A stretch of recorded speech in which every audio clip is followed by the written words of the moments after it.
You won't believe what happened when our power-hungry HOA president decided to bulldoze my disabled sister's wheelchair ramp while she was away at work. But what this entitled neighbor didn't realize was that my sister wasn't just any resident. She was the state governor. And this was about to become the biggest mistake of Karen's HOA career. But how did the entire neighborhood end up involved in a national scandal? Welcome to my channel. Please subscribe if you want more Karen and HOA stories. The bright yellow piece of paper stuck to our front door made my blood boil. It was the 5th HOA violation notice this month, all about my sister Sarah's wheelchair ramp. I crumpled it up and tossed it in my growing collection of Karen Thompson's official warnings, as I heard Sarah's electric wheelchair whirring up the ramp behind me. "Another love letter from our wonderful neighbor?" Sarah asked with a tired smile. The dark circles under her eyes showed how exhausted she was from her new job. But she never complained. Not about work, not about the car accident that put her in the wheelchair 6 months ago, and not even about Karen's constant harassment. "You'd think being HOA president would keep her busy enough without stalking our house," I said, watching through our kitchen window as Karen stood in her driveway, taking pictures of our ramp with her phone. Her perfectly highlighted hair and designer workout outfit couldn't hide the look of pure spite on her face. I remember the day we installed the ramp. We had followed every rule in the book, hired a licensed contractor, got the proper permits from the city, and even used the exact shade of gray paint that matched our house trim. But Karen showed up before the concrete was even dry, waving the HOA rulebook like it was some kind of magic wand. Section 8, paragraph 3 clearly states that all external modifications must be approved by the board, she had said, her voice dripping with fake concern. "We have to maintain our property values, you understand?" What really got under my skin was how Karen kept, accidentally, scheduling the HOA meetings about our ramp for times when Sarah couldn't attend. Not that Sarah could have gone anyway. She was too busy running the state. Yeah, that's right. My sister isn't just any homeowner, she's the governor. But we'd kept that quiet in the neighborhood, wanting to maintain some privacy during her recovery. Last week, I caught Karen measuring the ramp with a tape measure at 6 a.m. When I confronted her, she claimed she was just doing her duty as HOA president. I started documenting everything after that, taking videos, saving her notices, and keeping a detailed log of every interaction. Something in my gut told me we'd need it. This morning was different, though. As I helped Sarah into her car for her physical therapy appointment, I noticed Karen huddled with 2 men in suits near her house, pointing at our ramp and gesturing dramatically.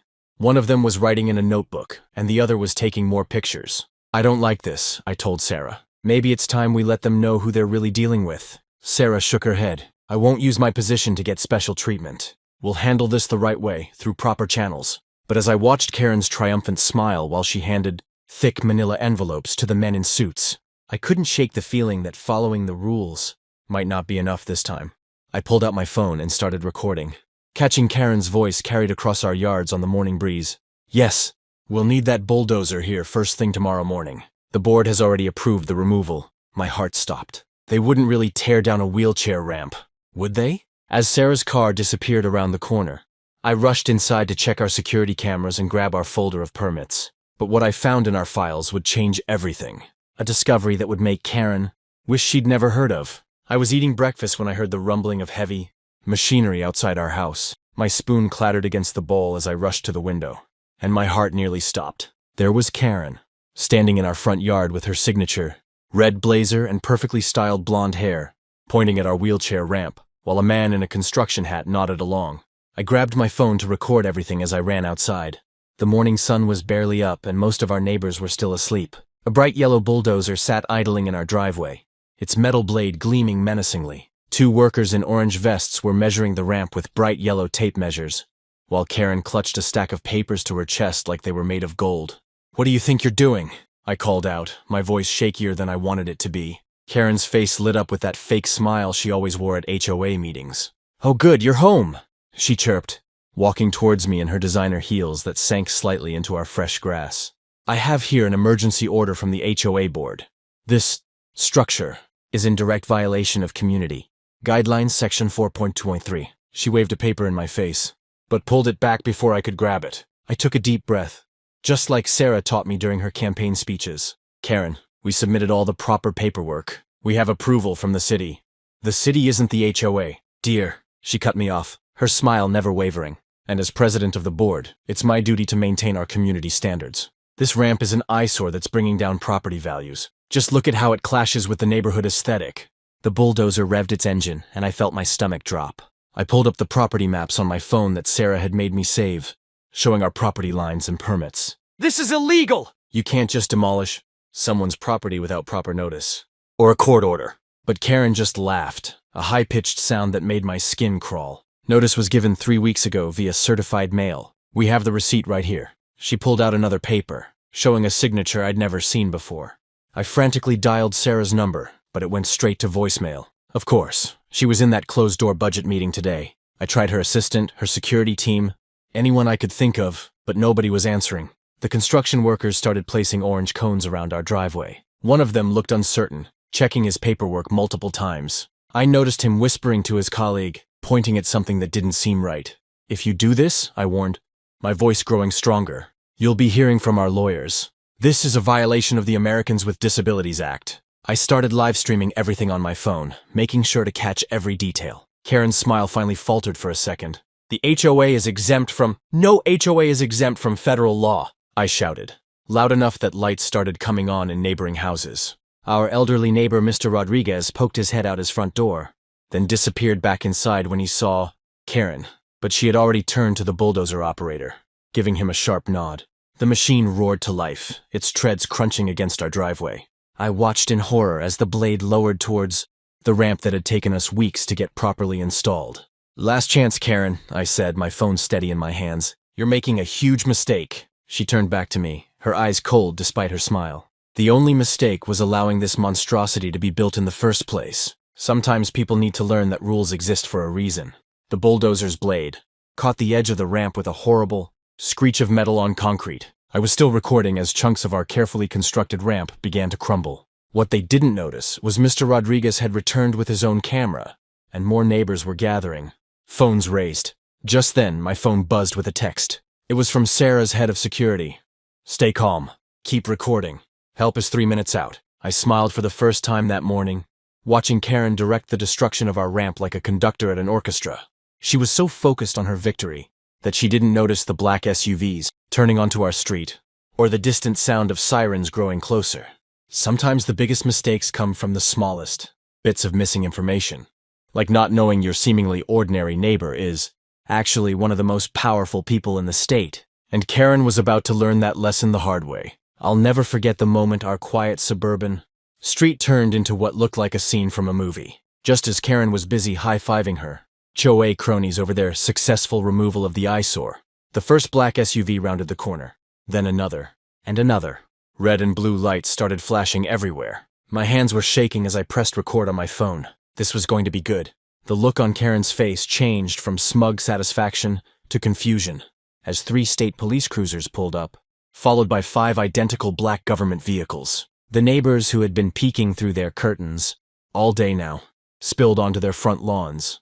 Everyone knew something big was about to happen. What is all this? Karen demanded, her voice cracking slightly. This is a private neighborhood matter. That's when Sarah's lead security detail stepped out, scanning the area before opening the back door of the center SUV. The street fell dead silent as my sister rolled out in her wheelchair, wearing her official governor's blazer and the stern expression I'd only seen her use during major press conferences. Actually, Mrs. Thompson, Sarah's voice rang out clear and strong. This became a state matter the moment. You violated federal disability protection laws. She wheeled forward, her security team moving in perfect formation around her, not to mention destroying state property without authorization. Karen's face went through about 5 different emotions in 3 seconds. State property? She squeaked. Yes, Sarah continued, pulling out her phone. Would you like to see the deed? Or should we discuss the Americans with Disabilities Act first? I'm particularly familiar with Title II, having just signed new state protections last month. The crowd of neighbors grew larger. I spotted at least a dozen phones recording everything. Mrs. Jenkins, from across the street, was already live on Facebook. But the HOA bylaws clearly state— Karen stumbled backward, clutching her precious violation notices. Interesting you should mention those, Sarah cut in, motioning to her assistant who stepped forward with a thick binder. My legal team has been reviewing your HOA's bylaws all afternoon. Would you like to know what we found? I watched as Karen's HOA board members started quietly backing away from her. Smart move. Multiple violations of state housing laws, discriminatory practices, and— Sarah paused for effect. Irregular financial records going back 3 years. The crowd gasped. I zoomed in on Karen's face with my phone as it turned whiter than those violation notices she loved so much. This isn't... I didn't know, Karen sputtered. That I was the governor? Sarah finished for her. Or that bulldozing a disabled person's access ramp without proper notice or permits is a federal offense. 2 state investigators stepped forward, notebooks in hand. Behind them, I could see news vans starting to pull up at the end of our street. Mrs. Thompson, one investigator spoke up, we'll need you to come with us to answer some questions about today's events and these financial discrepancies. As Karen was led away, still mumbling about property values and HOA bylaws, Sarah turned to address the gathered crowd. She looked every bit the leader she was, even sitting in her wheelchair surrounded by the rubble of our ramp. My fellow neighbors, she began. Today, we have an opportunity to discuss what community really means. She gestured to the destroyed ramp. This isn't just about me or my access to my home. This is about every person's right to live with dignity in their own community. The faces in the crowd showed shame, anger, and most importantly, understanding. But as I watched Karen being escorted to a police car, still clutching her HOA rulebook, I couldn't help but wonder what would happen to our peaceful neighborhood after this explosive evening, and more importantly, how many other HOAs out there were pulling the same tricks Karen had been getting away with for years. The morning after the bulldozing incident, I woke up to my phone buzzing like crazy. Our security camera footage had gone viral overnight, and news vans were already lined up outside our house. But that wasn't even the craziest part. My old high school friend who became a civil rights lawyer had called with shocking news about Karen's past HOA violations. I couldn't believe my eyes when I opened the files he sent. Karen had been sued 3 times before for similar stunts in other neighborhoods, but she'd always managed to settle, quietly and move on to terrorize a new HOA. This time, she'd picked the wrong house on the wrong day. Sarah, being the amazing governor she is, didn't just get mad, she got organized. She called an emergency press conference right on our front lawn, with the destroyed ramp pieces still scattered behind her. The reporters went wild when she pulled out a stack of papers showing how Karen had broken not just federal disability laws, but also violated 17 different state housing regulations. But here's where it gets really interesting. Our elderly neighbors started coming forward one by one. Mrs. Chen from across the street revealed how Karen had forced her to remove her medical garden. Mr. Rodriguez showed documentation of how she'd fined him for having a wheelchair lift installed for his veteran father. Even the quiet baker family spoke up about being threatened with fines for their autistic son's sensory-friendly playground equipment. The neighborhood I'd known for years suddenly felt different. People were talking to each other, sharing stories, and standing together. Karen tried to call an emergency HOA meeting to address these unfounded accusations, but nobody showed up except her 2 loyal followers from the board. Meanwhile, Sarah had invited disability rights advocates to our house, and half the neighborhood came to learn about accessible housing rights. Just when we thought things couldn't get more intense, someone leaked Karen's HOA financial records. Turns out she'd been using the fines she collected to pay for her own home renovations, claiming they were board-approved community improvements. The HOA's lawyer quit on the spot, and 3 board members resigned.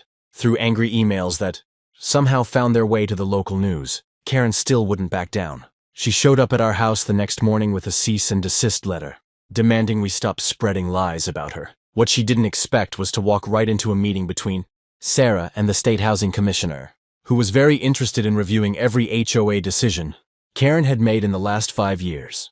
The look on Karen's face when she realized her HOA reign of terror was crumbling around her was almost worth all the drama, almost. But the best part was watching our neighbors put up support accessible housing signs in their yards, one by one, until Karen's house stood alone without one. The news helicopters circling overhead captured it all, and by sunset, our story had made national headlines. As I watched more neighbors gather on our lawn that evening, sharing stories and planning a new inclusive HOA, I couldn't help but wonder, how had one wheelchair ramp sparked such a massive change? But the night wasn't over yet. Sarah had just received some interesting documents about the bulldozing company's connection to Karen's private contracting business. The next morning, I woke up to hundreds of messages from neighbors sharing their own HOA horror stories. My phone kept buzzing with news reporters wanting to talk about what happened. But what really caught my attention was the email from Mrs. Rodriguez, our elderly neighbor who Karen had fined last month for having a garden gnome. She had proof of Karen breaking other laws too. I printed out every HOA rule and spent the whole day highlighting the parts Karen had ignored. Sarah's legal team found out Karen never even filed the right papers to become HOA president. She just took over when the old president moved away, and nobody dared to question her. The more we dug, the more dirt we found. Then something amazing happened. Our story reached Tommy Chen, a famous YouTube lawyer who makes videos about unfair housing rules. He flew in to meet with Sarah and offered to help us sue Karen and the HOA for free. His video about our case got millions of views in just one day. Karen tried to save herself by calling an emergency HOA meeting. But this time was different. Instead of her usual empty room with 2 sleepy neighbors, the community center was packed. People who'd never spoken up before shared stories of Karen's bullying. Mr. Jenkins showed pictures of his daughter's treehouse that Karen made him tear down. The Wilson family talked about their Christmas lights Karen said were too bright. Sarah rolled up to the microphone and didn't just talk about the ramp. She revealed her big plan. She'd been working on a new law to protect homeowners from HOA abuse. The room erupted in cheers when she announced it would be called the Right to Home Happiness Act. But the best part? Our security camera footage showed Karen had lied on official papers about getting permission to bulldoze the ramp. That's when her own lawyer dropped her case. 2 days later, we watched Karen pack up her prized rose bushes, the ones she'd forced everyone else to copy, and move away. The new HOA board is amazing. They turned the old violations office into a community help center. Now, instead of sending fines, they send welcome baskets to new neighbors. They even started a program to help elderly residents with home repairs. Sarah's ramp got rebuilt, but better than before. Local artists painted it with beautiful flowers, and it has cool lights that make it glow softly at night. Kids from the neighborhood actually think it's the prettiest thing on our street. Last week, Sarah held a barbecue for the whole neighborhood in our backyard. Watching everyone laugh and share food where Karen once stood yelling about grass height. Rules made me realize something huge. Sometimes the worst moments lead to the best changes. Remember that bulldozer company? They now offer free ramp installations to disabled residents across the state, and their CEO personally apologized to Sarah. They even started a scholarship fund for students studying disability rights law. The biggest surprise came yesterday. I got promoted to run the state's new homeowner protection office. My first job? Teaching other neighborhoods how to turn their HOAs from bullies into helpers. Sarah says we're just getting started, and you know what? Looking at how much has changed in just 1 year, I believe her. Our story even made it into school textbooks as an example of standing up to unfair rules. But the real victory isn't in the headlines or the new laws. It's in the little things. Like seeing Mrs. Rodriguez's garden gnome army grow bigger every week, or watching kids play freely on their front lawns without fear of violation notices. Karen's old house just sold last week. The new family? They have 3 kids, 2 dogs, and guess what's in their front yard? A wheelchair ramp for their grandmother. Nobody complained. Instead, 5 neighbors showed up to help them unpack. That's when I knew we didn't just change an HOA, we changed minds.